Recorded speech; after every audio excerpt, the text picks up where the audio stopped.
et bon réveil, c'est le morning. Merci d'être avec nous ce matin. Voici les titres de cette édition. Le fossé continue de se creuser entre Israéliens et Palestiniens. La compagnie d'électricité israélienne pourrait poursuivre les coupures de courant préventif pour cause de factures impayées. Les Palestiniens, eux, imposent dès aujourd'hui un boycott des produits israéliens dans leur commerce. Et puis vous le voyez à l'image, il y a un instant, le nouveau numéro de Charlie Hebdo est arrivé en kiosque ce matin. Sur fond rouge vif, la une titre « C'est reparti ». Un mois et demi après les attentats qui ont décimé une partie de sa rédaction et ses grandes plumes, le journal va tenter de retrouver un semblant de normalité. Hashtag les Juifs, c'est le titre du prochain film d'Yvan Attal qui a décidé de s'attaquer aux clichés antisémites. Il promet un casting 5 étoiles, Catherine Fro, Benoît Poelvoort, Gilles Lelouch, François Damien, Charlotte Gainsbourg, un projet qui va faire beaucoup de bruit. Le détail en fin d'édition.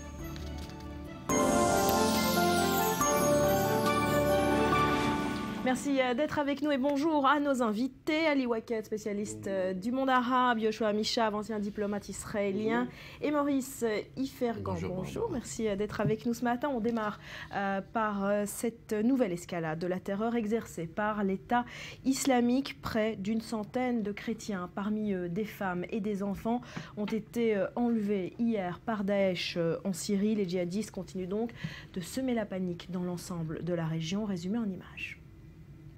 Une centaine de chrétiens ont été kidnappés par le groupe État islamique dans le nord-est de la Syrie.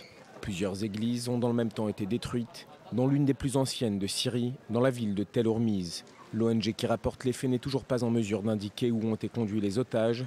C'est donc un acte d'ampleur qui prend place une semaine après la décapitation de 21 chrétiens coptes égyptiens. L'enlèvement a eu lieu à Tel Shamiran et à Tel Hermouz, deux villages d'une province divisée entre forces kurdes, djihadistes de l'État islamique et une partie de l'armée loyaliste. Cet enlèvement vient une nouvelle fois montrer que Daesh avance, même s'il rencontre une résistance certaine par endroits.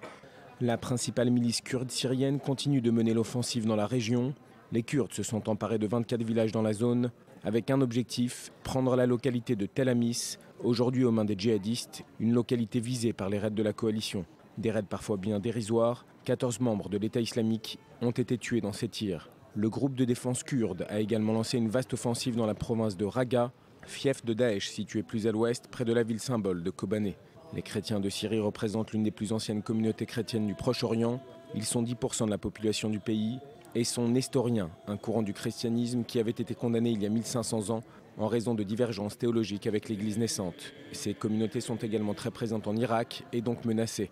Avant le conflit en Syrie qui débutait en 2010, les chrétiens jouissaient en Syrie de la liberté de culte, mais restaient privés de représentation politique. On estime que 260 000 chrétiens syriens se sont réfugiés au Liban, un nombre repris dans un récent rapport de l'ONU. Il y détaille les exactions contre les Turkmènes, Chabaks, chrétiens, yazidis et autres minorités de la région moyen-orientale. Selon ce même rapport, près de 12 000 civils ont été tués en 2014, le mois de janvier ayant été le plus meurtrier avec 1300 tués dans des actes terroristes. Des atrocités à grande échelle commises par l'État islamique et susceptibles d'être officiellement classées par les Nations Unies comme génocide. Les experts évaluent à 150 millions le nombre de chrétiens persécutés dans le monde. Dans le top 10 des pays bourreaux, l'Arabie Saoudite prend la 6e place, quand la Corée du Nord est première. L'Irak et la Syrie se placent respectivement à la 4e et 3e place. Ali, est-ce qu'il faut craindre pour la vie de ces chrétiens, on le rappelle parmi eux des femmes et des enfants?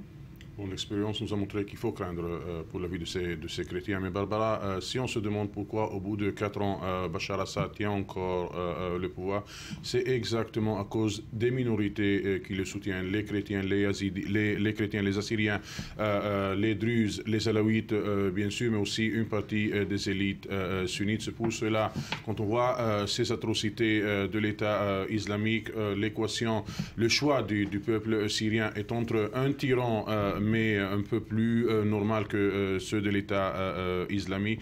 Et je pense que ce qu'a dit depuis très longtemps Bachar Assad, que la terreur ne va pas être réduite à la Syrie, ne va pas être réduite au régime syrien, mais il va toucher tout le Moyen-Orient, même les États qui participent dans la coalition anti-Assad, ça s'avère maintenant très vrai. Alors c'est vrai, parlons-en de cette expansion. Yoshua Mishav, on le voit depuis plusieurs jours en Libye, ce sont des milliers d'Égyptiens Égyptiens qui fuient le pays à cause de la terreur qui est en train de semer Daesh. Ils tentent de rentrer chez eux et on voit que Daesh poursuit son avancée vers l'ouest, la Libye et peut-être tout le Maghreb. Est-ce qu'il faut s'y attendre ? Écoutez, Daesh est un adversaire terriblement coriace parce qu'il est composé de gens qui sont animés d'une foi messianique à moitié apocalyptique et donc qui n'ont pas peur de mourir, ce qui est la clé de la volonté de sacrifice. C'est-à-dire que tant que on ne peut pas prévoir les évolutions sur le terrain, beaucoup de gens s'y sont essayés, ils se sont mordus les lèvres après, donc je ne m'entends pas trop m'aventurer là-dessus. Par contre, ce qui est évident, c'est qu'il semblerait qu'on n'a pas encore réellement décidé de donner le traitement nécessaire à cette gangrène terrible, diabolique. Qui n'en fait pas assez, mais les États-Unis. Mais tout le monde, bien sûr, tout le monde. Il y a une espèce de... C'est plus un attentisme, parce qu'il y a quand même déjà des frappes des armées de l'Irak occidental, etc. Bon, on peut dire qu'ils ont mis un pied dedans, mais c'est pas un pied qu'il faut mettre dedans. Il faut s'engager à fond, sans vouloir en aucune manière minimiser la menace de Daesh. Ce n'est pas encore une armée régulière de centaines de milliers de soldats avec des tanks, des avions et je ne sais pas quoi. Ce sont quelques dizaines de milliers de combattants qui essuient d'ailleurs sur le terrain ces derniers temps pas mal de revers, qui ont perdu 20% du territoire qu'ils contrôlaient encore jusqu'à il y a quelques semaines. Donc il y a moyen de les faire reculer, il y a moyen pratiquement, je pense, de les vaincre aussi. Simplement, ça ne peut pas être fait en disant j'y vas-t-il pas. Il n'y a pas de demi-mesure. Mais non. Et pour une raison qui n'est pas... Il peut y avoir beaucoup de raisons, bien entendu. L'Occident ne déploie pas de soldats, de forces sur le terrain. Or, les guerres modernes, que ce soit... même avec des armées de l'air extrêmement performantes, les guerres modernes se vainquent encore sur le terrain. On peut alors justement, on sent peut-être que la stratégie internationale est en train de changer. Deux éléments cette semaine. La France qui a décidé d'engager son porte-avions, le Charles de Gaulle, dans le Bahreïn, direction l'Irak. Et puis le nouveau secrétaire d'État à la Défense américain était au Koweït aujourd'hui. Est-ce qu'on est en train de passer à la vitesse supérieure ? On est en train de passer à une nouvelle phase, Barbara. Sans doute, moi, ce que je crains, ce n'est pas l'attitude sécuritaire, l'attitude militaire des pays de la coalition internationale. Moi, ce que je ne vois pas que la communauté internationale donne la réponse, c'est que l'idéologie de l'État islamique est en train de se propager partout dans le monde islamique, auprès de la jeunesse islamique, au Moyen-Orient, au Maghreb et même en Europe. Et à cela, je ne vois pas que... quelle lutte va donner la réponse à cette attraction que présente l'État islamique à la jeunesse musulmane? La lutte militaire n'est pas suffisante. La lutte militaire à elle seule est loin d'être suffisante. Maintenant, on est ici en Israël, on voit des gens, des jeunes qui s'identifient avec l'État islamique partout dans le monde et ils ne sont pas impliqués dans des luttes armées. Mais cette sympathie qu'ils portent pour l'État islamique, ça, c'est la chose qui doit inquiéter tout le monde. Là-dessus, Barbara, il faut noter quand même une déclaration spectaculaire, très importante du cheikh Ahmed El Tayeb, qui est le recteur de l'université El-Azhar, qui est le décisionnaire le plus respecté et qui a compris le problème et qui a dit hier dans un conclave, si je peux dire, une assemblée qui s'est tenue en Arabie Saoudite, qu'il fallait revoir fondamentalement la manière d'enseigner le Coran, c'est-à-dire faire une profonde réforme dans l'enseignement de la religion, parce que fatalement quelque chose a dérapé. Ça pourrait être spectaculaire, Yoshua, si on parlait d'il y a 4-5 ans. Depuis quelques années, le salafisme présenté par Al-Qaïda et par l'État islamique présente un concurrent à l'Azhar et aux institutions qu'on peut appeler pragmatiques et modérées. Là, quand on voit les réseaux sociaux, les réactions sur ce qu'a appelé Cheikh Ataïb, on voit qu'il y a une bonne partie, je ne veux pas dire une majorité, une bonne partie de la jeunesse musulmane qui prend plutôt pour l'idéologie. Sans aucun doute, la guerre doit être menée sur les réseaux sociaux aussi, ça, on est parfaitement d'accord. Allez, on poursuit cette édition avec la revue de presse. Maurice, on se plonge dans les grands titres de la presse israélienne et arabe ce matin. On démarre par le Haaretz qui revient sur une sortie très remarquée de John Kerry. C'était hier au sujet de l'accord avec l'Iran. Il critique ceux qui ne savent pas finalement. Exactement, on est à quelques jours du fameux discours que doit prononcer Benjamin Netanyahu devant le Congrès des États-Unis et le conflit s'envenime entre les Américains et Israël, justement à propos du conflit iranien. Alors, le quotidien Haaretz donne tout d'abord la parole à Netanyahu qui a affirmé hier que les informations qui me parviennent, a-t-il dit, confirment nos craintes sur l'accord en gestation. Alors, Kerry a été entendu dans la soirée devant une commission du Sénat et il a donné des critiques à peine voilées contre le Premier ministre israélien, ceux qui s'agitent et s'empressent d'annoncer qu'ils n'apprécient pas cet accord ou quelque chose comme cela, a-t-il dit, ne connaissent pas du tout les termes de l'accord. Il n'y a pas encore d'accord et je propose d'attendre de savoir ce que vont donner les pourparlers. En tout cas, le secrétaire d'État a ajouté que les États-Unis sauront bientôt si l'Iran veut effectivement parvenir à un accord acceptable et vérifiable, a-t-il dit. Voilà, il n'y a pas que John Kerry qui critique Benyamin Netanyahou dans ce dossier. Le Jérusalem Post nous apprend ce matin que le chef de l'opposition israélienne, Bougie Herzog, refuse d'aller à Washington pour soutenir son Premier ministre. Exactement, Yitzhak Herzog, le leader de l'Union sioniste, a résisté finalement aux pressions de ses conseillers du lobby juif américain et aussi de ses adversaires au Likoud, et il a annoncé qu'il ne se rendra pas à Washington la semaine prochaine pour s'adresser devant les PAC. Ma position ferme contre l'Iran nucléaire est connue de tous en Israël et en Amérique, y compris par le président des États-Unis, a-t-il déclaré au Jerusalem Post. Le chef de l'opposition a expliqué qu'il n'y avait pas de différence de fond entre les positions de l'Union sioniste et celles du Likoud sur le dossier du nucléaire iranien. Nous divergeons sur la forme, a-t-il dit. Je suis pour des discussions ouvertes avec les États-Unis et l'Europe. Le discours de Netanyahou devant le Congrès est une erreur, a affirmé Yitzhak Herzog. Très intéressant, Barbara, parce qu'en ce moment-là, de l'année dernière, Bougie Herzog était présent au Congrès d'AIPAC. Effectivement.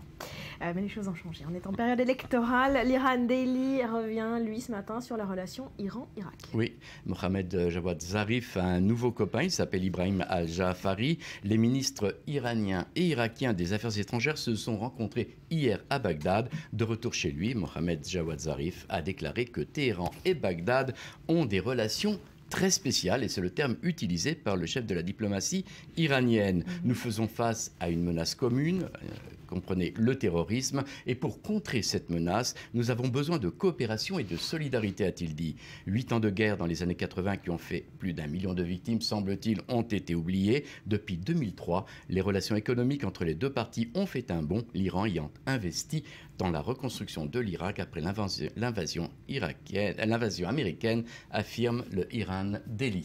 Et puis en Israël, ce qui va préoccuper les médias pour au moins 24-48 heures, c'est ce rapport attendu ce soir à 18h, un rapport sur la crise du logement en Israël. Exactement, Yediot Ahronot attend avec impatience la publication ce soir à 18h du rapport du contrôleur de l'État sur la politique de l'habitat des 3 derniers gouvernements, Sharon, Olmert et Netanyahou. Alors le rapport est sous embargo jusqu'à sa présentation officielle ce soir, mais le scandale de la hausse du logement à l'achat ou à la location, une hausse de plus de 50% en 7 ans, ne quitte pas la une des quotidiens. Alors vous voyez sur la une de Yediot Ahronot, un couple avec 2 enfants, depuis 9 ans, nous tentons d'accéder à la propriété. Et puis un couple d'étudiants, assez de demander de l'aide aux parents. Enfin, les ayants droit à un logement social, on nous ignore, ont-ils tout simplement déclaré, et tout cela à moins de 3 semaines des élections.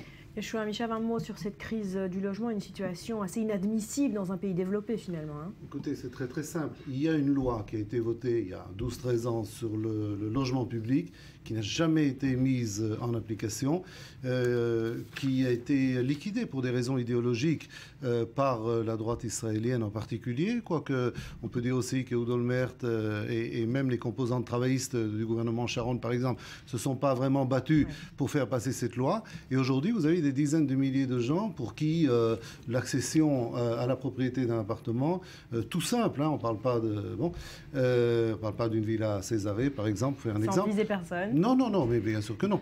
L'accession à un appartement tout simple est un rêve. Il faut travailler en Israël 142 mois pour obtenir pour avoir le capital nécessaire pour acheter un appartement. 142 mois, ça fait, si je compte bien au débeauté, à peu près 12 ans de travail. C'est un chiffre, c'est une donnée qui n'a aucun parallèle dans le monde occidental. Il y a des pays qui ont des politiques de logement social beaucoup plus développées, sans être dispendieuses et sans dilapider la caisse publique. Ici, pour des raisons de néolibéralisme déchaîné, je dirais, une chose qui nous vient des États-Unis et qui a été importée malheureusement ici en Israël, cette vision néolibérale de la société, c'est-à-dire si tu as de l'argent, tu es roi, si tu es pauvre, malheur à toi, c'est quelque chose qui nous amène à une situation catastrophique et le contrôleur de l'État va secouer le cocotier ce soir. Est-ce que ça aura un effet concret? Il faut l'espérer. Voilà, ça mobilisera en tout cas la campagne pour les quelques jours à venir. Maurice, on termine ces revues de presse par l'Égypte Independent qui revient sur la pénurie de gaz dans le pays, assez surprenant. Oui, je crois qu'il faudrait envoyer le contrôleur de l'État en Égypte pour voir ce qui s'y passe, parce qu'apparemment, on a toujours dit que l'Égypte avait de vastes ressources de gaz. Or, le gouvernement égyptien va mettre en circulation des cartes électroniques pour distribuer au public des bonbonnes de gaz butane, des bonbonnes subventionnées. Alors, le système a déjà fait ses preuves en Égypte en ce qui concerne le pain subventionné. Il permet entre autres, affirme le Egypt Independent, d'éviter le marché noir et la corruption et de s'assurer que les subventions bénéficient effectivement aux populations les plus défavorisées. Alors l'Égypte, et c'est là que c'est incompréhensible, qui dépend fortement des importations de gaz des États arabes, affirme le Egypt Independent, connaît des pénuries chroniques de l'offre de bonbonnes de butane. Et je voudrais quand même signaler qu'hier au Caire, il y a eu des queues énormes pour obtenir ces bonbonnes de gaz et il y a eu des affrontements avec la police, des affrontements qui ont été diffusés en vidéo sur les réseaux sociaux et qui ont ému le pays.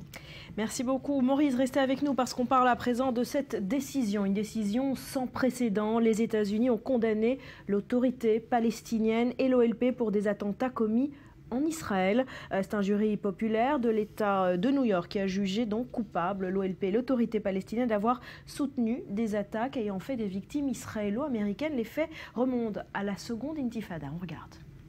Après 5 semaines de débats et 2 demi-journées de délibération, le verdict est tombé et l'addition est salée. Les 12 membres du jury ont estimé à l'unanimité que l'autorité palestinienne et l'OLP étaient responsables en liaison avec 25 chefs d'accusation liés à ces attentats. Responsables pour avoir soutenu 6 attentats qui avaient fait 33 morts et 390 blessés au début des années 2000. Ils avaient été commis par des militants du Hamas ou des brigades des martyrs d'Al-Aqsa, la branche armée du Fatah du président Mahmoud Abbas et principale force au sein de l'OLP. Ces 2 organisations figurent sur la liste américaine des organisations terroristes. Il ne s'agit pas de responsabilité, il s'agit de justice. Comme je l'ai dit au jury, il n'y a rien qui puisse ramener les proches en vie. L'argent peut se substituer à d'autres choses parce que c'est la seule puissance que ce jury avait. Mais le jury a aussi envoyé un message très clair à ceux qui commettent des attaques contre les Américains. Ceux-là devront rendre des comptes devant la Cour de justice aux États-Unis. Maintenant, l'autorité palestinienne sait qu'il y a un prix à payer pour les attentats suicides dans nos centres commerciaux, dans nos cafés et pour faire sauter nos bus. Et nous allons nous assurer que l'autorité palestinienne paye chaque dollar. Israël a évoqué une victoire morale pour l'État d'Israël et pour les victimes du terrorisme par la voix de son ministre des Affaires étrangères, Avigdor Lieberman. Dénonçant des charges sans fondement, l'autorité palestinienne a annoncé son intention de faire appel. Très concrètement, une question demeure, est-ce que l'autorité palestinienne payera ? Le gouvernement palestinien fait déjà face à de sérieux problèmes financiers, une part de ses revenus ayant été gelée par Israël. Yeshua Amichav, Israël applaudit cette décision. Oui, je pense que c'est normal. C'est pas... Je ne sais pas si c'est une victoire pour Israël, c'est une victoire pour nous, évidemment, parce que ce sont des familles israélo-américaines et des attentats qui ont eu lieu chez nous, mais je pense que c'est une victoire pour toute personne à travers le monde qui veut faire quelque chose d'efficace et lutter contre le terrorisme et envoyer un message très clair, comme il a été dit dans le reportage. Je pense que ça ouvre la porte à beaucoup de choses aussi, parce que si on pense au Qatar, qui finance activement pas mal de groupes terroristes à travers le monde, et spécialement dans notre région. Je pense que là aussi, ils ont quelques questions à se poser ce matin à la lumière de ce verdict. Ceci dit, il a été dit aussi qu'il va y avoir un appel. Enfin, ce sont des procédures juridiques qui vont durer longtemps. Mais au plan moral, je pense qu'effectivement, il y a une réponse, je pense sobre, comment dirais-je, qui s'exprime dans des termes très clairs, mais en même temps qui ne comporte aucune haine envers ni les Palestiniens, ni qui que ce soit, simplement un désir de réduire, de frapper au tiroir-caisse, si on peut dire, les gens qui ont perpétré ou commandité ces attentats. Et je pense que dans ce domaine-là, il y a un pas important qui a été franchi. Alors justement, on tape dans le tiroir-caisse de ceux qui ont commandité ces attentats. L'autorité palestinienne et l'OLP ont été condamnés. Quelle était leur implication directe dans ces attentats meurtriers des années 2000 ?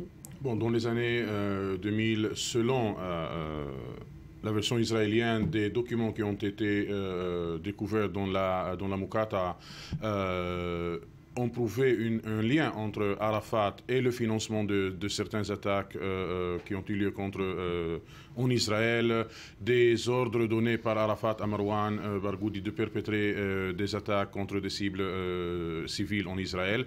Mais la question, Barbara, techniquement, quelle va être la conséquence sur l'autorité palestinienne présente, sur le rôle et le poids et la vie politique du président palestinien Mahmoud Abbas II? Est-ce que l'autorité palestinienne est capable de payer la somme qui a été décidée? 3. Quelle va être la conséquence sur la démarche? On peut répondre tout de suite à cette question.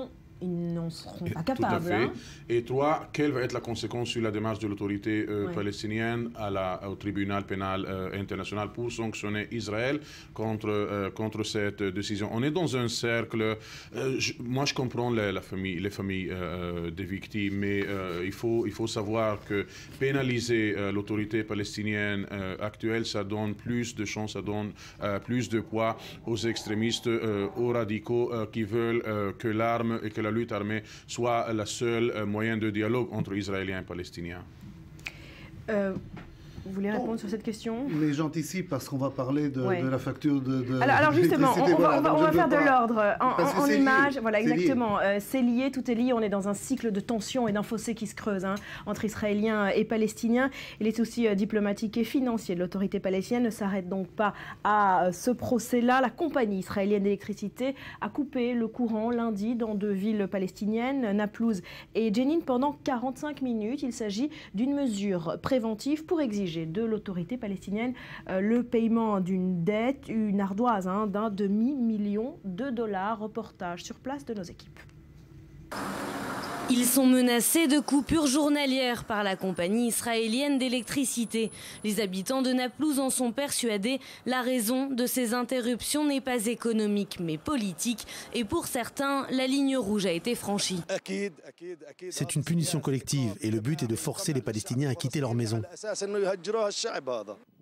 La compagnie publique israélienne coupe donc temporairement les interrupteurs en Cisjordanie. Le but est de protester contre les 500 millions de dollars de dettes accumulées par l'autorité palestinienne. Mais pour ceux qui subissent ces coupures, il s'agit plus d'un avertissement que d'une punition. Nous avons été surpris quand l'électricité a été coupée en plein milieu d'un cours. L'électricité est un droit basique. Conséquence de ces interruptions, des dizaines de personnes ont été coincées dans des ascenseurs pendant près d'1 heure. Du matériel médical s'est trouvé hors d'état de fonctionnement. Les écoles ont été fermées.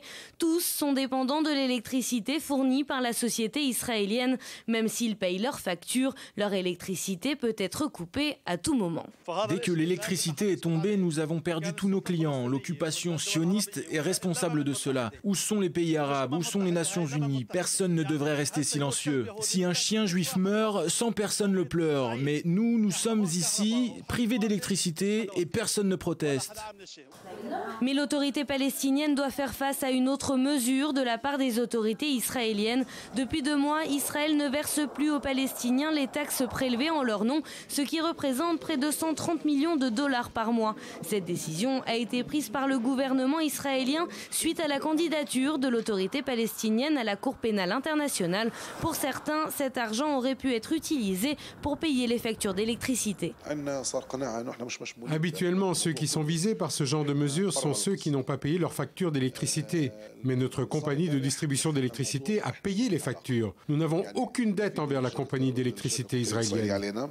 Seule une décision politique, qu'elle vienne de Ramallah ou de Jérusalem, permettra de sortir de l'impasse.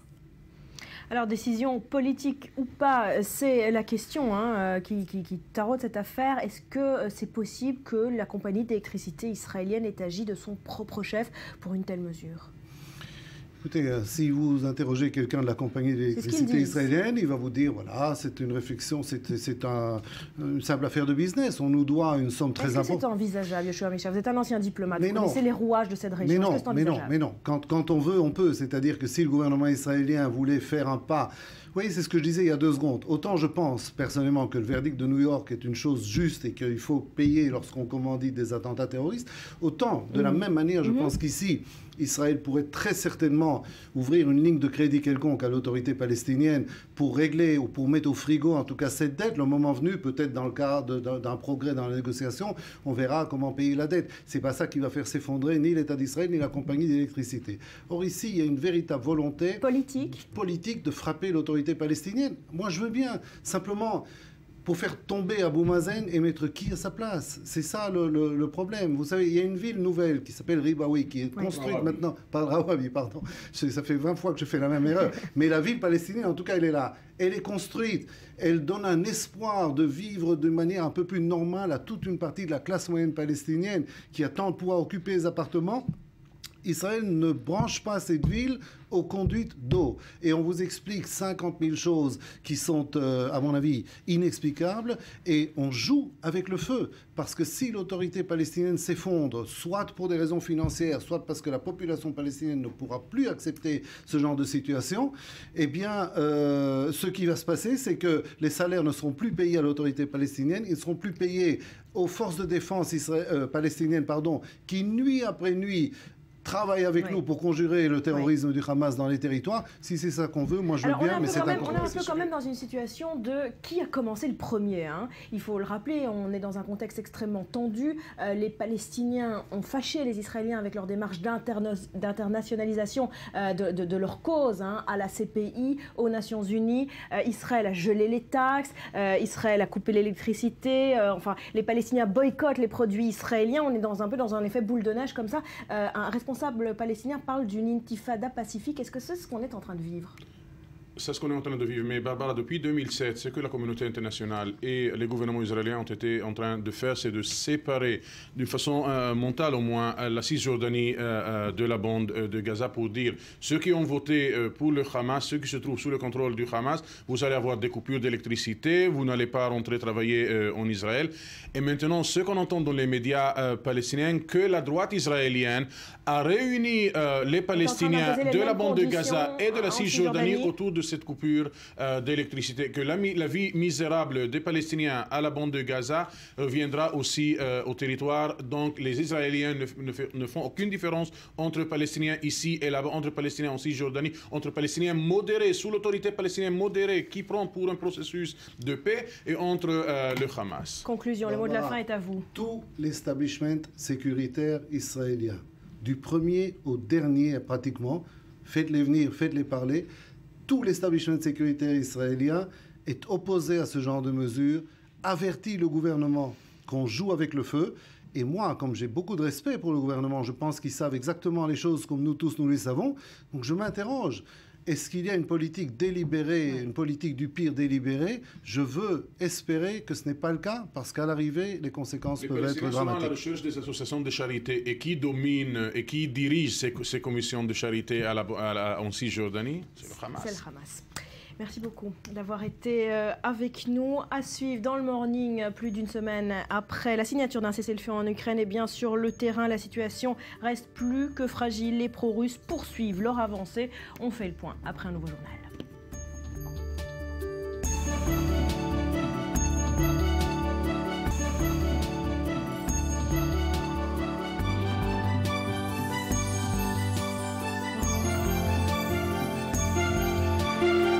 Merci d'être avec nous sur le plateau du Morning. On va parler dans un instant de la situation en Ukraine où rien ne s'améliore finalement après la signature d'un cessez-le-feu qui peine à s'installer avec vous, notamment Daniel Ziri. Merci d'être avec nous. Mais pour l'heure, je me tourne vers ma Betsabé pour passer en vue quelques titres, vos clics de l'actu internationale. Et on commence ce matin avec cette Française.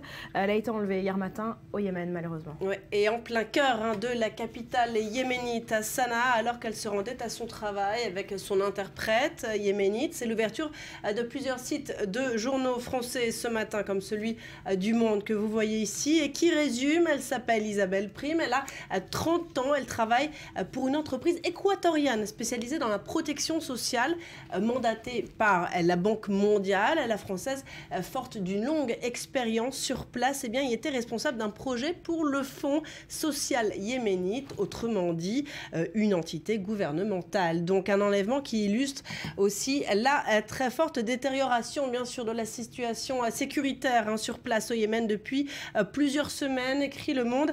Pourquoi des semaines? Eh bien, RFI rappelle, la capitale yéménite est contrôlée par la milice chiite, Houthi depuis des semaines, et les institutions sont plus que jamais désorganisées. Le Quai d'Orsay a d'ailleurs insisté hier, en renouvelant avec insistance sa recommandation aux Français de quitter le pays au plus vite. Triste nouvelle. Et puis pendant que les uns se font enlever, eh bien, il y en a d'autres qui décident de prendre les armes pour défier les islamistes. Vous vous êtes arrêté sur cette info ce matin. Exactement, parce que les médias se sont passionnés pour l'histoire de cet homme d'affaires britannique bien décidé à en découdre avec l'État islamique. Tim Locke, c'est son nom, ainsi tout quitté, tout plaqué, écrit le Figaro, pour partir défier Daesh en rejoignant une milice chrétienne en Irak. Vous le voyez sur cette image du Figaro. Et pourtant, avait-il confié au Daily Mail, j'étais un homme complet, je vivais dans une maison avec piscine, je me rendais 8 fois par an en vacances. Clairement, je pouvais me permettre tout ce que je voulais. Sauf que, quand un jour d'août 2014, Tim Locke regarde les informations et il découvre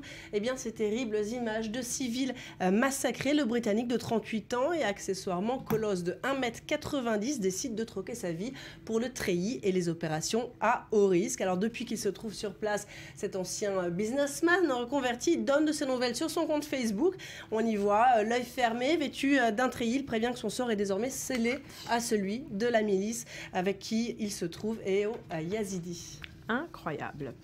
L'info écho de la journée, c'est la Grèce qui peut souffler un grand ouf de soulagement ce matin. Voilà, bonne nouvelle a priori, j'ai envie de dire, pour Athènes. Le FMI, la BCE, la zone euro, ça y est, ont donné leur feu vert au plan de réforme donc présenté par le gouvernement grec, qui, pour avoir montré patte blanche, la formule du journal Les Échos, se voit offrir un court répit financier. Mais pour obtenir l'extension du plan d'aide européen, Athènes a dû plier, nous dit la presse, a dû en rabattre sur une partie de ses ambitions de réforme. Sans compter, comme le souligne le Figaro Écho, que tous ont exprimé des réserves sur le détail des promesses. Les négociations vont d'ailleurs continuer pour préciser le programme du gouvernement grec et qui sait se débarrasser de ces doutes évoqués outre-Atlantique par le Wall Street Journal que vous voyez ici, doutes qui planent au-dessus du sérieux des mesures présentées par Athènes. Voilà.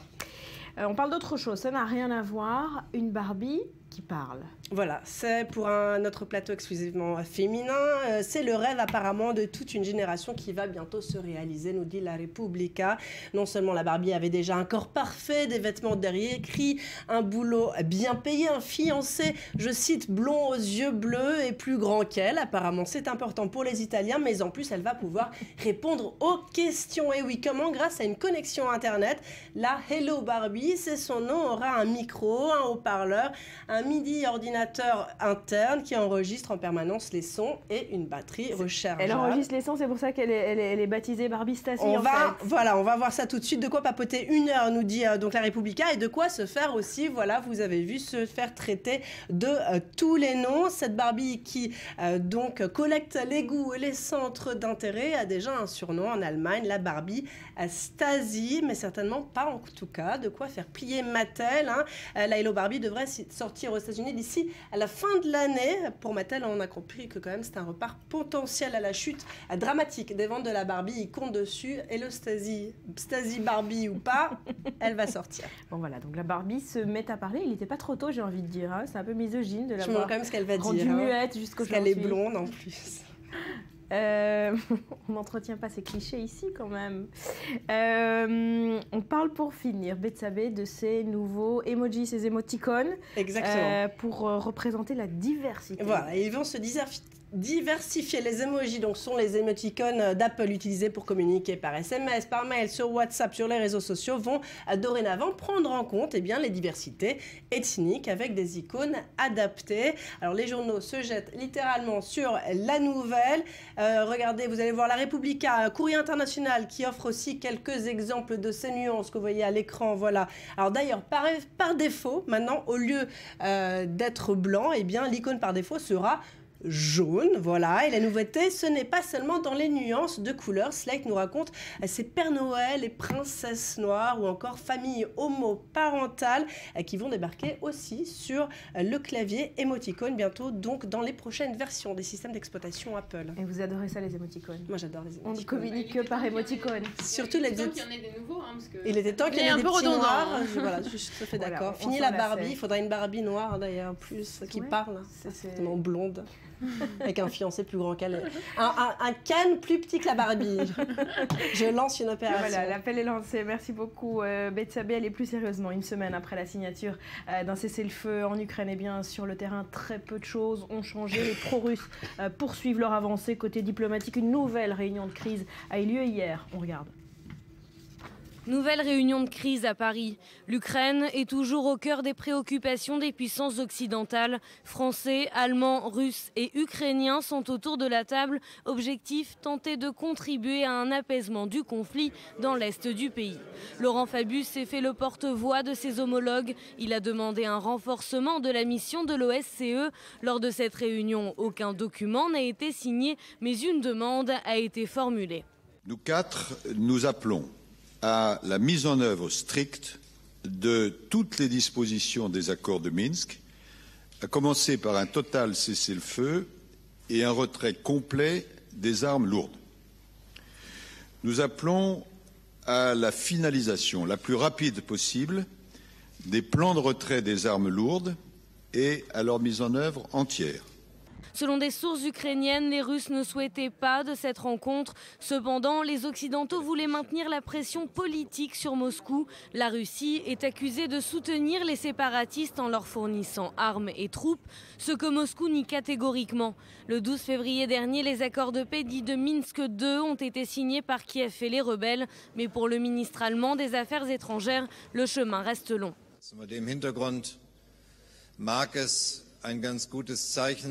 Cela pourrait être un bon signe que sur le plan militaire au moins, il y ait un premier accord sur le retrait des armes lourdes entre l'Ukraine, la Russie et les représentants des séparatistes.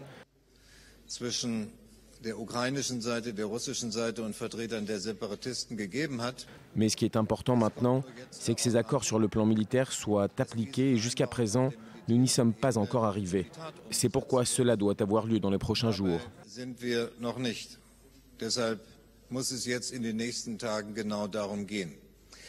Au terme des accords de Minsk II, un cessez-le-feu a été instauré, mais une offensive a été lancée par les rebelles sur des Baltsevé, ville stratégique de la région du Donbass. Les Occidentaux ont condamné cette prise, mettant en cause Moscou. Ces derniers jours, les violences ne cessaient pas à l'est de l'Ukraine. L'armée a fait état mardi d'un soldat tué et de 7 autres blessés ces dernières 24 heures. Bonjour Laurent Chamontin, merci d'être avec nous. Vous êtes spécialiste de l'Ukraine, auteur de l'Empire sans limite, pouvoir et société dans le monde russe aux éditions de l'Aube, sorti l'an dernier. Alors on l'a vu, les combats se poursuivent sur les terrains et les efforts diplomatiques s'annoncent assez périlleux. Est-ce qu'on peut déclarer formellement ce matin l'échec des accords de Minsk II? Oui, bonjour. Donc, écoutez, on n'est pas... on peut peut-être prendre encore un petit peu plus de temps, mais de toute façon, il est clair qu'on ne peut pas se laisser engager dans la logique qui a valu pour les accords de Minsk I, c'est-à-dire un cessez-le-feu signé qui ne vaut absolument rien, et des rebelles pro-russes, ou plutôt peut-être des paramilitaires russes qui en profitent qui profitent du cessez-le-feu pour faire avancer leurs pions. C'est ce qu'on voit sur le terrain depuis quelques jours, effectivement. Alors vous parlez de paramilitaires russes et pas pro-russes. Vladimir Poutine a estimé hier improbable une guerre ouverte avec l'Ukraine. Est-ce qu'on peut le croire? Je pense que il s'adresse à sa population. Il s'adresse prioritairement à sa population.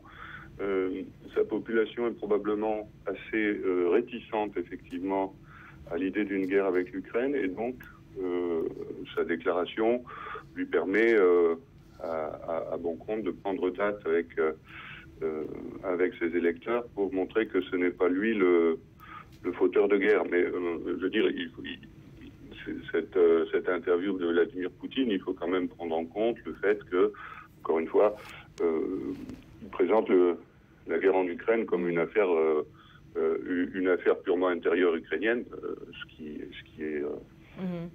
qui va finir par faire rire tout le monde. Oui, évidemment. Alors, Laurent Chamontin, pour finir, les Occidentaux pourraient engager un nouveau train de sanctions contre Moscou. C'est une menace de plus, finalement, qui prouve l'échec, l'incapacité des Européens à régler cette crise. Moi, je ne parlerai pas d'échec des Européens. Je veux dire, les Européens sont actifs. Les sanctions, pour le moment, ont probablement eu un certain effet dissuasif ou ralentisseur, pas suffisant malheureusement. Moi, je ne dirais pas que les Européens sont inactifs. Il faudrait arriver à ce que les Européens et les Américains ne soient pas dans une logique de réaction par rapport à une Russie qui, elle, conserve trop souvent l'initiative tactique dans cette histoire.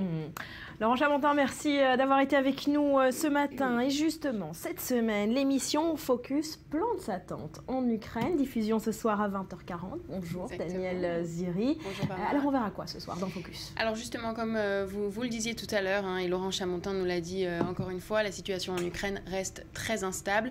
Les pays européens ont dû arracher pratiquement un cessez-le-feu à l'Ukraine et la Russie. Un cessez-le-feu qui, comme notre invité le disait il y a juste quelques minutes, ne vaut pas grand-chose finalement. Et aussi pour la situation humanitaire sur place, dans l'est du pays, les gens vivent sans électricité, sans eau depuis plusieurs semaines, sans même assez de nourriture. Donc on a choisi de prendre focus en Ukraine cette semaine pour parler un peu plus en profondeur de tout ça. Et on a été rejoint par un journaliste de la place Maïdan à Kiev. Il était sur place, un journaliste ukrainien qui voyage un peu partout dans le pays en ce moment pour couvrir les événements. Je vous propose de regarder un extrait. Alors on l'a dit, l'accord de Minsk est fragile. Est-ce que vous diriez que les dirigeants européens ont échoué dans leur effort de médiation ? C'est possible, oui, mais il est aussi possible que les pays occidentaux ne veuillent pas mettre plus de pression sur la Russie. Les derniers entretiens à Minsk comprenaient la participation du président russe avec les dirigeants européens et le président ukrainien.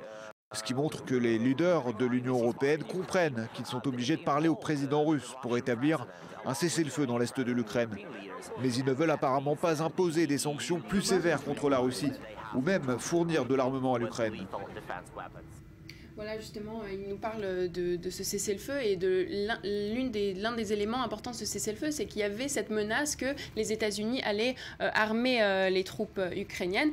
Et peut-être surprendre quelques-uns, mais monsieur Vladimir Solovhov, que vous avez vu là, nous a aussi expliqué que les Ukrainiens dans la rue voulaient vraiment que ça arrive, voulaient voir des mesures plus draconiennes prises par les Occidentaux sur la Russie. On les comprend. On rappelle quand même que tout a commencé il y a un an, exactement, place Maïdan, par une contestation populaire. Tout à fait, ça a commencé plutôt, disons, en décembre 2013, comme ça, place Maïdan, place de l'indépendance à Kiev. C'est une place qui est devenue une place symbolique de la révolution ukrainienne.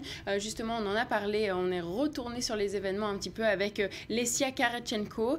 C'est une jeune femme qui était parmi les manifestants de Maïdan l'année dernière. Elle nous dit que personne ne voyait vraiment ces manifestations tourner à une guerre aussi grande, finalement.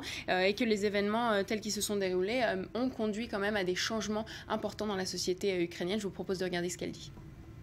Je dirais que les Ukrainiens, peu importe leur âge, sont devenus plus actifs cette année, avec les manifestations de Maïdan et bien sûr avec la situation qui a suivi. Maintenant, beaucoup de gens se portent bénévoles pour soutenir ceux qui en ont besoin, les réfugiés, les soldats, leurs voisins. Nous sommes devenus plus unifiés, plus actifs en général.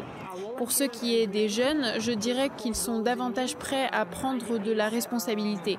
Par exemple, pendant les élections parlementaires, c'était en octobre 2014, il y a eu beaucoup de jeunes activistes de la place Maïdan qui sont devenus membres du Parlement. Donc ils veulent prendre de la responsabilité et sont devenus beaucoup plus actifs. Voilà, merci beaucoup Daniel. Focus est donc ce soir après le grand direct. Ne manquez pas ce numéro consacré à l'Ukraine. À suivre dans le morning après un nouveau journal. On revient sur le nouveau numéro de Charlie Hebdo qui est arrivé en kiosque ce matin sur fond rouge vif. La une titre, c'est reparti. Un mois après les attentats qui ont décimé ses grandes plumes et une grande partie de sa rédaction.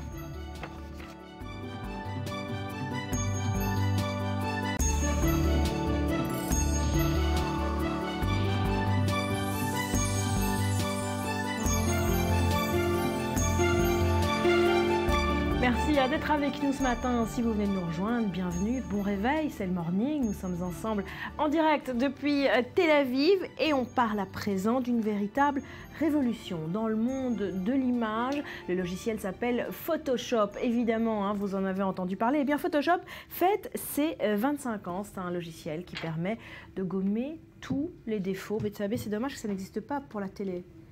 Oui, c'est vrai, merci. Je parlais pour moi. Alors déjà, qu'est-ce que la retouche, Barbara? On va bien faire le point sur ce logiciel. On intervient sur l'aspect géométrique d'une image. On peut ainsi lisser la peau, les boutons, les poils, dissimuler les cernes, les poches, les rides, voire plus, modifier la ligne du corps comme celle d'un ventre trop arrondi. Ça arrive que des mannequins tombent enceintes et qu'elles n'aient pas envie de le montrer tout de suite. Donc en fonction des caprices, que ce soit d'une star ou d'une marque. Alors, regardez, je vous ai trouvé un petit clip, vous allez voir, créé pour globaldemocracy.com, destiné à montrer l'ampleur des retouches. Ça s'intitule Body Evolution, soit l'évolution du corps. Regardez.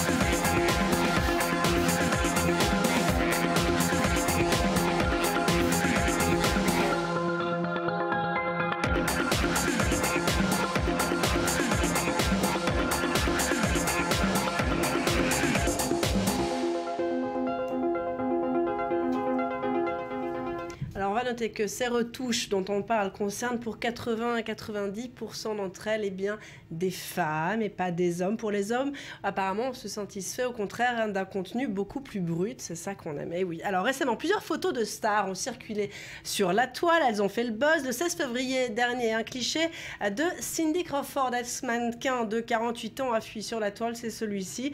Pas n'importe lequel. La photo prise en décembre 2013 pour l'édition mexicaine de Marie-Claire n'a pas été retouché, comme vous pouvez le voir. Une volonté du mannequin? Alors justement, on ne sait pas trop. En fait, normalement, c'est censé être une fuite. C'était ce que j'étais censée dire dans à peu près 2 minutes 30. Alors, en fait, c'est censé être une fuite. Les médias se demandent quand même si ça n'a pas été une opération de com, puisqu'en fait, ça a eu un tellement grand succès que finalement, voilà, la question est tout faite. Alors, quelques jours plus tard, après cette fuite ou pas fuite, un site dédié à la chanteuse Beyoncé a mis la main sur d'anciens clichés pris lors d'une séance de photos pour la marque L'Oréal Paris, dont Beyoncé était alors l'une des égéries. Là aussi, la star apparaît sans retouche. C'est pas très évident à l'écran, mais si vous regardez bien, on voit des petits boutons. On n'y est pas habitué. Ouais. Petits boutons sous le maquillage, ridules, poches sous les yeux qui n'ont pas donc été gommés. Voilà. Alors, les réactions des internautes? Alors, à côté de quelques insultes, il y en a qui ne sont pas privés pour dire que c'était horrible, etc. Certaines fans désemparées, bien dans l'ensemble, ces deux femmes ont été applaudies. Nombre d'internautes saluent des stars qui sont donc des femmes comme elles, finalement, on pourrait presque dire un succès digne d'une opération de com d'envergure. Alors d'ailleurs, Marie-Claire, qui a expliqué sur son site qu'il s'agissait d'une fuite, le magazine a salué un cliché dit superbe, et pourtant c'est un cliché que le magazine avait lui-même corrigé. Et encore, on ne sait pas vraiment donc dans quelle mesure ces clichés étaient complètement naturels, puisqu'en fait, on peut jouer avec la lumière, avec le contraste, avec les photos numériques. Il y a quand même déjà beaucoup de décalage de toute façon avec la réalité. est-ce qu'on peut quand même percevoir un certain retour au naturel? On avait parlé à une époque de la maigreur des mannequins, de ces photos maintenant non retouchées. On revient à quelque chose de plus normal. Alors, il y a deux choses différentes. Il y a le naturel ou pas, la retouche, les rides ou pas, et puis ensuite, il y a la taille. C'est deux phénomènes différents. Alors, en ce qui concerne le phénomène du retour au sans retouche, il y a sur Internet, par exemple, le hashtag NoFilter utilisé par les mannequins qui se montrent au réveil. Cara Delevingne, voilà, vous voyez. Alors, elle est très connue pour se montrer un peu dans toutes sortes de situations, pas toujours apprêtée, hein, d'ailleurs. Elle peut quand même se permettre, elle est relativement jeune aussi. Alors, on voit ces mannequins qui se mettent comme ça sur un non-filter. Vous avez même une sorte de corollaire, un filter faker qui propose de dénoncer en fait les tricheurs. On peut télécharger, voilà, on peut télécharger la photo libellée no filter et découvrir si effectivement elle a été retouchée, filtrée ou pas. Alors vous avez aussi de plus en plus d'agences de mannequins ou de marques de mode, notamment IMG Models ou Marc Jacobs, qui créent des concours via Instagram, encourageant les jeunes filles à poster des photos d'elles, encore une fois non retouchées. Alors vous avez aussi la publication, toujours dans ce mouvement du sans retouche, Flair, publication canadienne, qui dans son numéro de mars va nous montrer voilà, ces 5 jeunes mannequins sans aucun maquillage, sans retouche. Je noterai quand même qu'elles ont entre 17 et 21 ans, sans commentaire. Alors, le no-filter, justement, ça ne plaît pas à tout le monde, à part nous deux sur le plateau. Kim Kardashian paierait $100 000 par an pour avoir des retouches professionnelle sous la main, 24 heures sur 24. C'est-à-dire que comme ça, elle peut se faire un selfie où elle veut, quand elle veut. En 30 minutes, elle aurait un pro qui lui ferait ça. Ça lui coûterait $100 000 par an. Alors, ce sont les tabloïds qui ont lancé cette rumeur. Je ne sais pas effectivement si elle est fondée. Puis je finirai toujours plus près de nous, femmes normales. Il y a aussi, donc, au-delà des imperfections, cette nouvelle tendance aux États-Unis. Vous parliez des mannequins qui ne sont plus toutes maigrichonnes. Eh bien, vous avez la in-between model qui désigne un mannequin proche des mensurations de la femme moyenne, comprendre taille 40, comme Mila D'Albesio, hein, que vous voyez, qui est l'égérie actuelle de Calvin Klein lingerie. Pas très grosse. Hein. Non, pas très grosse en même temps. Mais vive les femmes normales. Vive les femmes normales. Merci Bethsabée. Depuis quelques années, on parle d'autre chose à présent, les relations entre l'Inde et Israël se renforcent. Alors il a été beaucoup question au départ de coopération stratégique et militaire et aujourd'hui priorité à l'économie via notamment le tourisme. Israël veut attirer les touristes indiens sur son sol et à cette occasion, une délégation de voyagistes indiens est actuellement dans le pays. Maëlle Benoliel est allée les rencontrer pour nous.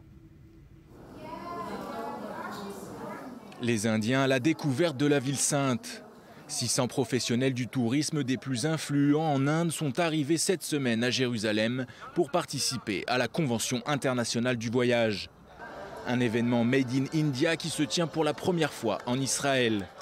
Organisée par la Fédération indienne des agents de voyage, elle regroupe plus de 20 000 agences de voyage dans le pays. Une rencontre largement soutenue par le ministère du Tourisme israélien. Il marque le début d'une coopération en matière de tourisme entre les deux pays. Chaque année, nous organisons dans un différent pays du globe cette convention. L'idée, c'est de promouvoir de nouvelles destinations pour nos agences de voyage qui pourront les proposer à leurs clients. Le pays hôte a, lui, l'opportunité de promouvoir ses produits touristiques. Un investissement a priori sans risque pour l'État hébreu qui a pris en charge le coût de cet événement. Nous espérons que les agents de voyage indiens commencent à proposer Israël comme destination et à convaincre leurs clients de venir. Nous étions là-bas, nous avons vu, c'est sans danger, c'est un pays extraordinaire, allez le visiter. Cela reste un processus qui prendra certainement encore quelques mois, mais nous sommes persuadés que nous aurons un retour sur l'investissement.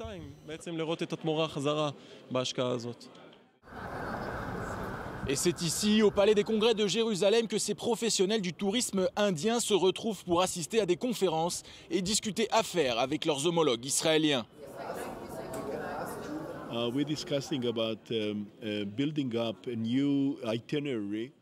Oui, nous discutons sur la possibilité de construire un pont, un itinéraire qui inclurait tous les avantages d'Israël, qu'ils soient culturels mais aussi spirituels.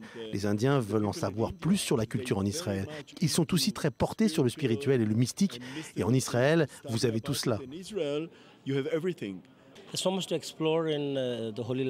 Oui, il y a tellement à explorer en Terre Sainte. Nous travaillons d'habitude sur l'Europe et c'est la première fois que nous étudions des possibilités en Israël. Et c'est ce que nous sommes en train de discuter. Créer un programme spécial pour les Indiens qui veulent voyager en Israël en leur offrant la possibilité de ressentir la culture et l'esprit d'Israël. Avec plus d'1 milliard d'habitants et plus de 15 millions d'Indiens qui voyagent tous les ans, l'Inde est considérée comme l'un des nouveaux marchés porteurs du tourisme. Une véritable aubaine pour Israël et son économie.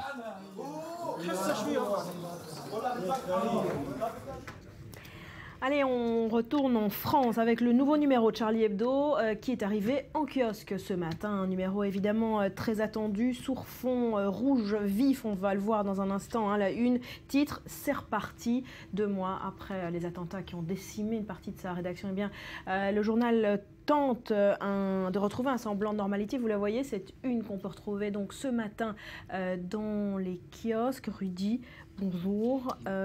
Qu'est-ce qu'on peut dire 2 mois après le drame sur l'équipe Charlie Hebdo? Alors déjà, l'équipe de Charlie Hebdo a pris le temps de se reposer, de se remotiver. 6 semaines après la parution du fameux numéro des survivants hein, qu'ils ont tenu à faire paraître une semaine après la tuerie du 7 janvier. Alors l'équipe s'est mise d'accord sur une période de calme hein, avant de reprendre un rythme hebdomadaire soutenu sous l'impulsion de Rhys, nouveau donc directeur de la publication et rescapé de l'attentat. Donc ce numéro 1179 se veut celui du retour à la normale de Charlie Hebdo. C'est pour ça que dans la une, hein, ils ont tenu à réunir toutes les têtes de Turcs habituelles du journal, c'est-à-dire Marine Le Pen, le pape François, Nicolas Sarkozy et aussi les djihadistes, hein, tous représentés par des chiens. Et dans Libération, Luz, qui a dessiné cette une, explique que ces chiens sont des animaux irresponsables et soumis, dit-il. Irresponsable, c'est Charlie, et soumis, eh bien, c'est tous les autres qui sont derrière.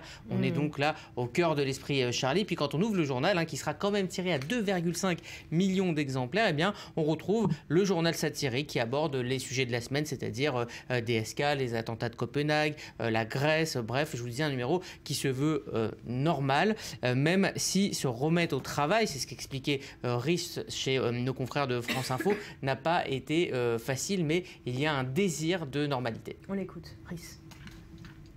De ce qui s'est passé. Après, c'est très personnel. Mais c'est vrai que bon, on a voulu refaire Charlie du mieux qu'on a pu, comme il était avant, comme si, je vais pas dire comme si de rien n'était, mais c'est un peu un défi aussi à ce que les tueurs ont essayé de faire. Ils ont essayé de nous faire taire, ben non, on est encore là, quoi.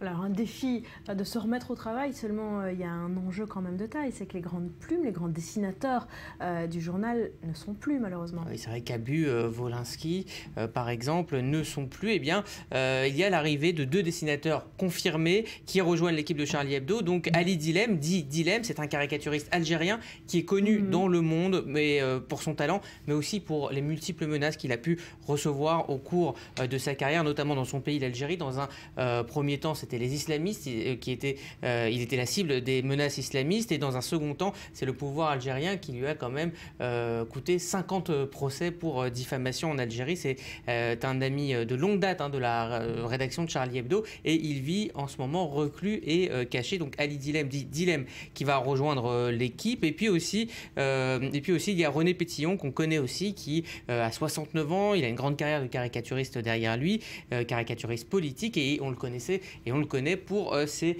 caricatures. Donc voilà, Pétillon à droite, qu'on connaît pour ses caricatures politiques dans Le Canard enchaîné, et donc lui aussi rejoint l'équipe de Charlie Hebdo. Et apparemment c'était extrêmement difficile pour Charlie Hebdo de trouver de nouveaux dessinateurs. Évidemment. Il y a beaucoup de jeunes dessinateurs qui auraient dû être ravis hein, d'avoir cette opportunité, et qui disaient je vous propose qu'on se parle dans 6 mois, attendons 6 mois, prenons un rendez-vous dans 6 mois.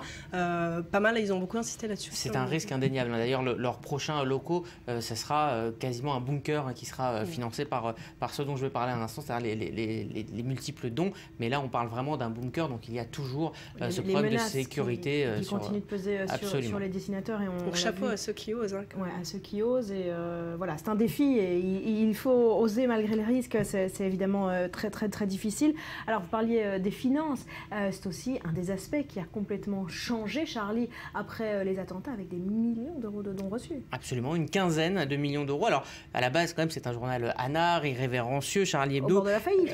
Oui, qui était au bord de la faillite, mais c'est vrai que Charlie Hebdo a complètement changé sur le plan moral, déjà on va le voir dans un instant, mais aussi donc sur le plan des finances. Alors avant les attentats, Charlie Hebdo était, vous l'avez dit, proche du gouffre financier. Il y avait seulement 30 000 exemplaires vendus dans Charlie par Hebdo, semaine. Absolument, il n'y a pas de pub. Il n'y avait que 10 000 abonnés, 30 000 exemplaires vendus dans les kiosques. Depuis l'attentat, déjà le nombre d'abonnés a grimpé à 220 000. Si on ajoute le produit des ventes des 8 millions d'exemplaires du numéro des survivants, cela fait 10 à 12 millions d'euros, soit à peu près 7 à 8 millions d'euros après impôt. En tout cas, c'est le chiffre qu'avance Richard Malka, l'avocat de Charlie Hebdo. À cette somme s'ajoute le million débloqué en urgence par l'État français pour assurer la pérennité de Charlie Hebdo.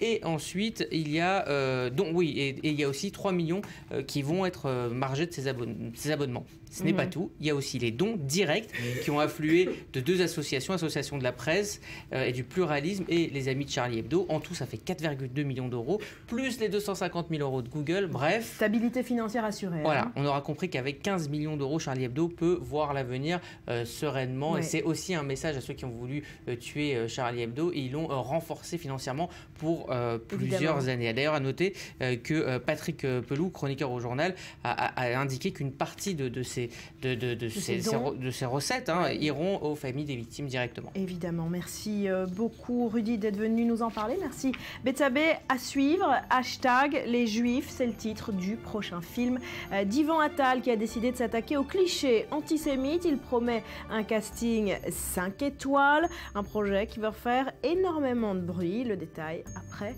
un nouveau journal.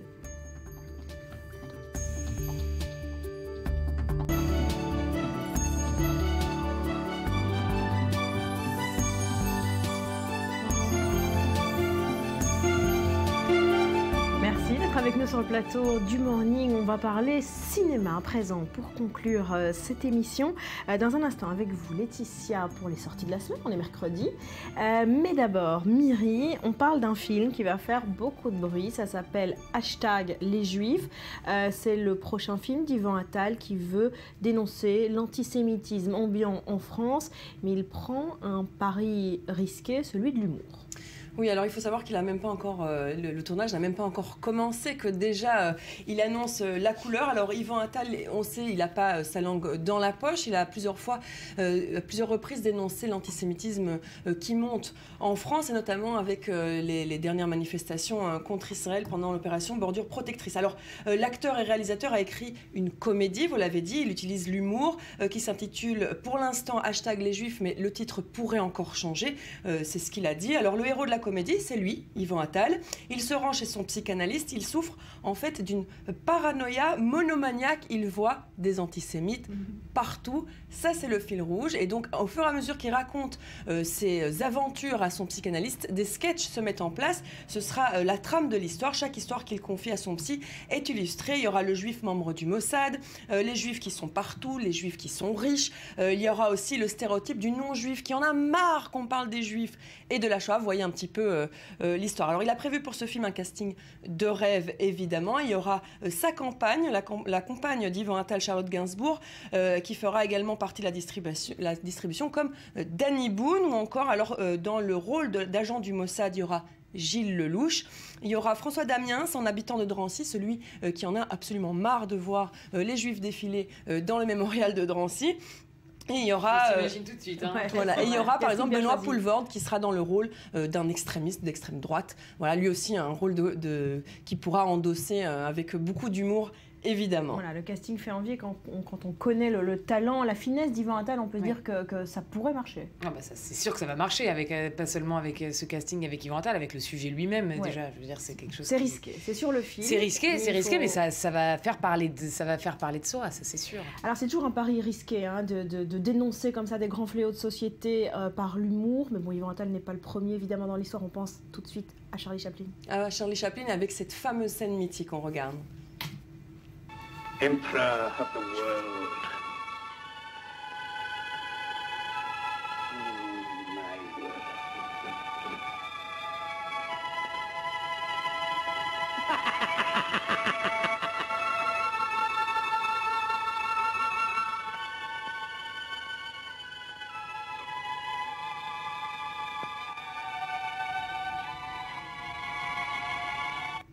génie du cinéma Chaplin. Voilà, c'est Le Dictateur de Charlie Chaplin. C'est tourné en réalisé en 1940. On est en pleine Seconde Guerre mondiale. Évidemment, c'est un film qui a pour but de dénoncer le nazisme et Hitler. On le voit toujours sur ces images. Et qui n'avait pas été censuré d'ailleurs par l'Allemagne. Qui n'a pas été censuré, mais en même temps, évidemment, il avait plusieurs détracteurs qui étaient de l'intérieur comme de l'extérieur, parce que les Britanniques, par exemple, voulaient absolument calmer le jeu avec Hitler. Ils n'étaient pas encore en guerre ouverte. Le nazisme, évidemment, le régime nazi était contre ce film, puisqu'il ridiculise avec beaucoup de finesse toujours. C'est pas de l'humour grossier, mais avec beaucoup de finesse Hitler et ses adhérents au nazisme. Alors, à côté de ça, à côté de ce film qui a été réalisé pour dénoncer, il y a un autre type de cinéma. Alors, c'est également par l'humour qu'on met le doigt sur des préjugés. On met en avant des préjugés. Ça s'appelle le cinéma communautaire, les films communautaires. Alors, pas parce que ça s'adresse à une communauté spécifique. On en a parlé juste avant cette émission. Et donc, avec Laetitia, ce sont des films qui mettent en avant une certaine communauté. Grossissent les traits, finalement. Voilà, et qui en font une caricature. Et on se souvient évidemment de ça. Parce que moi, par exemple, je suis juif. Vous êtes juif? Comment Salomon, vous êtes juif? Salomon est juif. Oh! Et mon oncle Jacob, qui arrive de New York, il est rabbin. Mais il n'est pas juif. Ah si. Mais pas de votre famille, si. Salomon, vous êtes juif. Voilà, c'est une scène mythique. Ça a été tourné en 1973, il faut le rappeler, en pleine guerre de Kippour entre Israël et les pays arabes. C'est important de le souligner parce que c'est pas anodin. Et quelque part, c'est un exutoire, c'est une manière de rire des différences, parce que dans ce film-là, on se souvient, il y a les Arabes d'un côté, les Juifs de l'autre, et puis ce bourgeois catholique qui n'aime personne et qui finalement, ça se termine bien, évidemment, avec beaucoup d'humour. Alors, d'autres exemples. Qui rappelle du coup le synopsis de ce Qu'est-ce qu'on a fait au bon Dieu. Ouais. C'est vrai. Voilà, c'est ça, c'est un exemple plus récent. Il y en a d'autres aussi comme ça qui s'attaquent un peu aux préjugés de la société. On pense à Intouchable qui parle des jeunes des banlieues et au Ch'ti aussi pour cataloguer comme ça les habitants du Nord. Ouais, alors c'est deux registres différents, mais tout de même deux comédies qui ont beaucoup marché, beaucoup fonctionné en France et en Europe en général. On aime mettre en avant et caricaturer les préjugés. En fait, on casse des préjugés tout simplement. Alors, dans le cas des préjugés, alors on se rappelle de l'histoire. C'est l'histoire d'un homme riche. Pardon ? Dans le cas de Intouchable, je disais quoi ? Des préjugés. Ah, dans le cas d'Intouchable, on parle donc qui pourrait être un très beau film. Exactement, mais on va y réfléchir.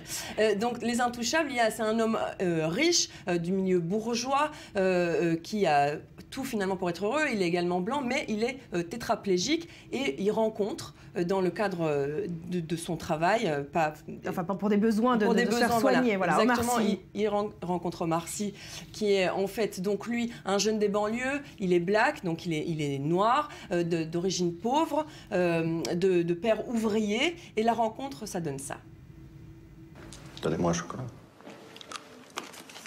Pas de bras, pas de chocolat. C'est une vanne, hein? Oh, je déconne. Ah, c'est une blague. Ben oui, c'est une blague. Ah, c'est une blague. Elle est bien quand même. Très bonne, c'est une très bonne blague. C'est une vanne connue. Pas de bras, pas de chocolat, mais avec vous. Voilà, avec vous, vous voyez, c'est assez... C'est comment ça a été traduit du coup en anglais, parce que c'est tellement français comme blague. Il doit y avoir d'autres expressions, j'imagine, en anglais, mais en tout cas, vous voyez, il y a moyen de rire évidemment de cette rencontre un petit peu magique. Et donc là, évidemment, ça a mis en avant non seulement cette rencontre entre les banlieues et les quartiers chics de Paris, mais également entre un valide et un invalide, un noir et un blanc. Enfin bon, c'est vraiment un beau mélange qui met en avant, qui casse vraiment tous les préjugés qu'on peut avoir sur ces deux mondes finalement. Différents. Et puis les ch'tis aussi, ça jouait de ces préjugés-là. Hein. Voilà, alors c'est plus léger évidemment, mais Danny Boone a eu vraiment l'intention de faire connaître sa région, qui est le Nord, par le biais d'un homme du Sud, un cadre supérieur qui est muté malgré lui, et vraiment malgré lui, dans le Schnorr, comme on dit. Je vous propose de regarder un extrait. Chez le Nord. Avec la mer du Nord, pour dernier terrain vague, des vagues de dunes, pour arrêter les vagues. J'ai fait signe d'arrêter votre carrette, mais vous m'avez bien vu, mais ça va, j'ai rien. Votre mâchoire, vous êtes blessé là? Hein? Vous avez mal quand vous parlez là, non? Quoi? Votre mâchoire, ça va là? Non, ça va, j'ai rien, la juice. Je vous assure, vous vous exprimez d'une façon très particulière. Hein. Parce que je suis mal jeté, c'est ça? Il parle de Honeymoon. Alors, vous évoquez un dernier exemple, hein, c'était un carton plein au box-office. Qu'est-ce qu'on a fait au bon Dieu avec Christian Clavier? Oui, là encore, hein, c'est le cliché de la famille bourgeoise, de parents bourgeois un petit peu racistes. Un petit peu, oui. Mais c'est les racistes méchants, pas méchants en fait, hein, c'est les racistes un peu bêtes. Hein, voilà. Mais il y a l'autre côté. C'est sur toutes les sortes de racisme. C'est ce que j'allais dire, il y a l'autre côté, la famille africaine, c'est le mariage mixte, hein, et les vrais clichés anti-blancs de cette communauté qui peut y avoir dans cette communauté-là. Et là, encore une fois, ça a eu beaucoup de succès. Par contre, aux États-Unis, pas trop. Ce film a été considéré comme raciste, tenez-vous bien, puisqu'à la base, c'était pour dénoncer ce genre de racisme simpliste. Et bien, aux États-Unis, c'est considéré comme raciste. Voilà, c'est une autre culture américaine qui aime moins rire de tout cela. Voilà, alors on attend d'en savoir plus sur hashtag les Juifs, donc le prochain film d'Ivan Attal. On suivra de qui sera près. certainement en partie tourné en Israël. Hein. Ah bon, d'accord. Et le tournage commence en avril. Voilà, c'est deux scoops qu'on apprend ce matin.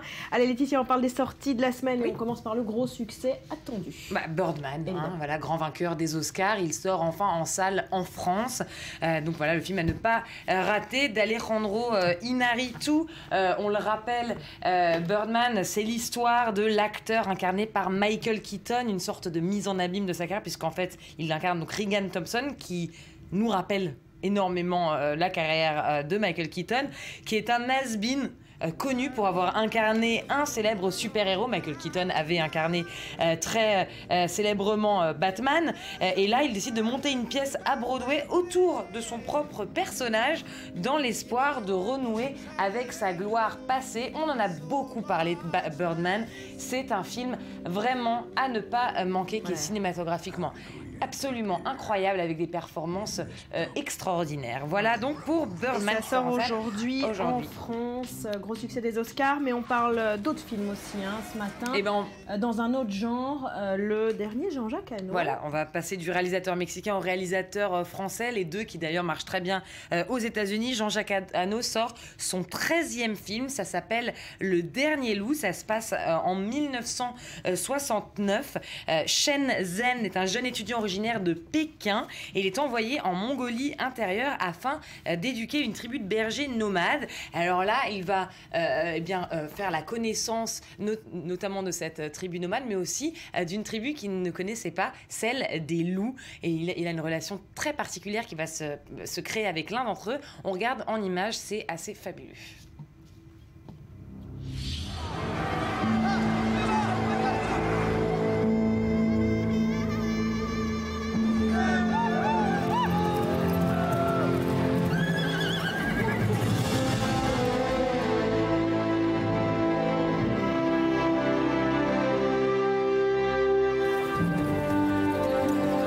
这2个执行的在你这儿待上2年，他们呢，读书识汉字。你好，你的存在，他从未投降。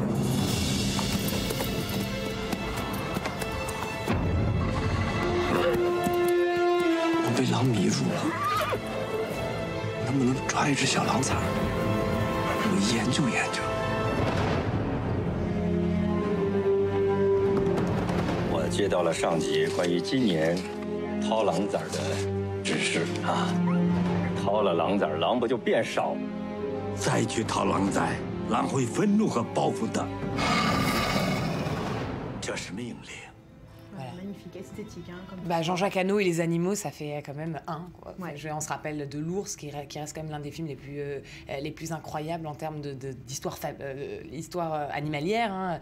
C'est quelqu'un qui sait raconter les histoires avec les animaux. En l'occurrence, on pourrait se dire qu'aujourd'hui, on pourrait employer des effets spéciaux pour faire les animaux. En l'occurrence, Jean-Jacques Hano a vraiment tourné sur place avec des vrais loups.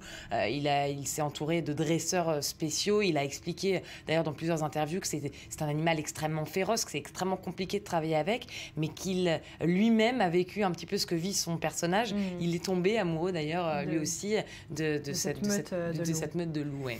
Allez, votre coup de cœur du jour, Laetitia, Hungry Hearts. Hungry Hearts, du réalisateur Saverio Constanzo. Alors là, on part dans un registre complètement différent. C'est l'histoire d'un jeune couple très amoureux qui voit la vie commune comme basculée dans dans le cauchemar après la naissance de leur premier enfant. C'est un film qu'on peut qualifier d'une comédie romantique, mais aussi assez dramatique. Et le duo d'acteurs est absolument extraordinaire. Ils ont d'ailleurs tous les deux remporté à Venise les prix d'interprétation féminine et masculine. Il s'agit d'Alba Rohrwacher et de l'acteur Adam Driver, qu'on connaît pour son rôle notamment dans la série Girl. On a quelques images de ce Hungry Heart. Je vous laisse regarder ça.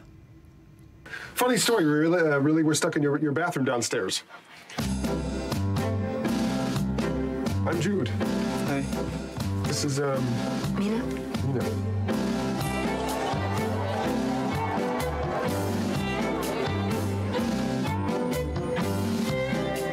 I had that dream again. It's true that you probably have morning sickness. Like Dr. Bill said.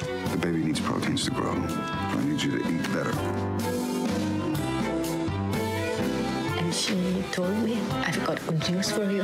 You are carrying an indigo child. Ça a l'air très drôle, effectivement. L'intrus de la semaine, c'est un film israélien. Loin de mon père, ça a fait beaucoup parler de lui à Cannes, de la réalisatrice Keren Yedaya. On peut dire que le dernier tabou au cinéma, c'est certainement l'inceste. C'est un sujet qu'on ne voit que très rarement finalement au cinéma, que Keren Yedaya a mis au goût du jour, entre guillemets. C'est une histoire adaptée d'un livre qui décrit donc l'insoutenable emprise qu'un père, donc Moshe, exerce sur sa fille qui s'appelle Tammy. Elle est incapable de se libérer de cette relation. Elle se nourrit à l'endroit de son géniteur, une telle dépendance affective qu'elle vit en recluse. Disons qu'on a quelques images, on va regarder un extrait.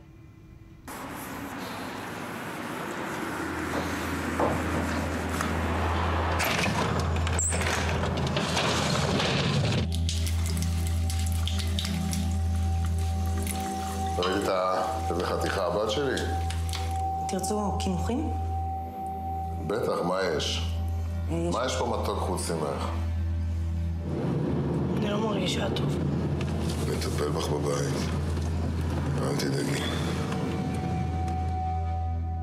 Voilà, on sent la tension et l'ambiance. Dernier film que j'aimerais dire avant de... Voilà, 14 ans de Hélène Zimmer, à 14 ans, pardon, à aller voir. Là, on est dans l'adolescence, vue par une réalisatrice de 25 ans. Voilà. Merci beaucoup Laetitia, merci Myri, merci à vous d'avoir été avec nous. On se retrouve avec grand plaisir demain. Je vous souhaite de passer une belle journée. Portez-vous bien.